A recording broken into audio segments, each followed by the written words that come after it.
We're just a regular family from Brisbane that decided to ditch the 9 to 5 and take off around the world.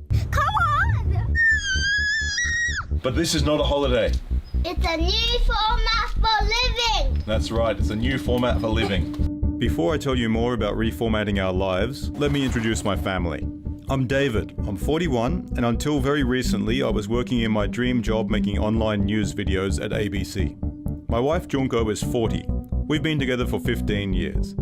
She's from Japan and has worked as a nurse, a journalist, and a primary school teacher. This is our daughter Juna. She's 6 and loves mermaids, swimming, and photography. Last year she went through prep. This cheeky boy is Remy.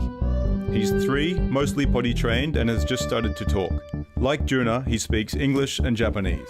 Unlike Juna, he's deeply into trains and mischief. Recently, we've lived very busy lives and we haven't had as many chances to enjoy time together as a family as we'd like. So we decided to pack up our lives in Australia and embark on a 2-year adventure around the world. Junko and I want our kids to be able to get close and personal with nature and connect with a diverse range of people. The plan is to spend 2 or 3 months in each location as we move around the world. It's going to be a form of slow travel that's rich in experiences. So Juna, where do you want to go? I want to go to Africa Why Africa?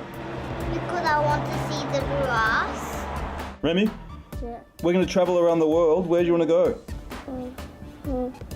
Africa. Where? Africa. Africa? That's Juna's! Japan is our first stop. In fact, it's currently our only concrete destination. Junko and I have both lived here in big cities in the past, but this time we want to experience life away from the hustle and bustle. So we've been travelling to remote parts of the country, scouting out a home for the next few months. Leaving Australia was anything but simple. But over the last few years, we've been quietly putting the pieces into place and just waiting for the right moment to strike! In late 2017, we crunched the numbers and decided to sell our house and buy a townhouse that we could rent out while we travelled. Moving to a smaller home also forced us to start downsizing. We started getting rid of all the items we'd acquired over the past 10 years in Australia. Later, as we neared our departure date, we had to get our new home ready to rent.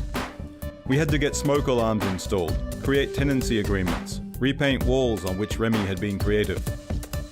Fortunately, some friends decided to move in, and they let us keep some stuff in the garage. So we've essentially packed our lives into these 3 cabinets. We wanted to keep our jobs, so we both applied for leave without pay. Junko was in luck. They've said yes. But I ultimately had to resign from my dream job. I don't feel like I'm throwing my career away, but lots of other people do. I also teach at a journalism school, and thanks to this modern world, I'll be able to continue doing this remotely. I'm also looking forward to jumping into the bold new world of freelance journalism. I've bought a more portable camera kit, revived my ABN, merged my super, started overhauling my website, got business cards printed. Junko has set up an online business where she trains and coaches people mainly on educational matters, all with just her tablet. We're hoping this means we won't have to rely on the money we've put aside. Our families had heard us talking about this trip in the past. We announced our plans once we had a rough departure date. OMG, I think it's very exciting and you're going to have a fantastic time. Juna finished her first year of school in Brisbane last year. She'll attend school in Japan, but after that we'll be schooling her on the road, so we've been collecting teaching resources. So Juna, are you more excited about going to a Japanese school or being schooled by us? Schooled by Dada. There were so many other small jobs to do, whether it was organising banking or making sure our licenses wouldn't expire when we were overseas. So that's our story so far. We've spent the last 3 weeks travelling through some beautiful parts of Japan, deciding on where to set up camp for the next few months. And we've finally made our decision. We're about to move there. And once the dust settles, we'll decide where to go next from there. There's a lot of excitement ahead. There are also going to be a lot of challenges. But this is what the new format for living is all about.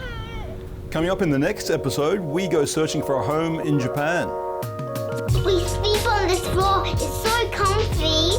The view is amazing. One of the things they do is offer free accommodation, sometimes even a free house, to those who are willing to come and commit to this new place. Thanks for watching. If you've missed an episode of the new format for living, not to worry. We've got a playlist with all of them here.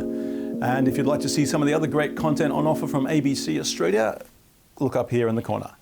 And don't forget, like and subscribe to the channel.